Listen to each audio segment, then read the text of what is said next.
తెనుగోళ్ళు ఇచ్చిన శిల్పక పండ్లు తేనె మామిడి పండ్లు తీయంగా దిందామె తీరొక్క పండ్లు సిలక నేరేడి పండ్లు కాపంలో ఇచ్చిన మక్క కంకులు అవి పాల కంకులు కాల్చుకొని తిందాము కందికాయలు పచ్చి పల్లికాయలు గుజారి గుజారి మామిళ్ళ కిందో నల్ల మామిళ్ళ కింద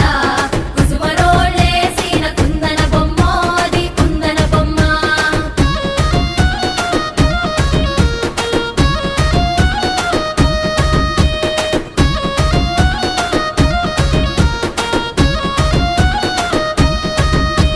బెస్తోలు పెట్టిన పచ్చి చేపలు అవి వట్టి చేపలు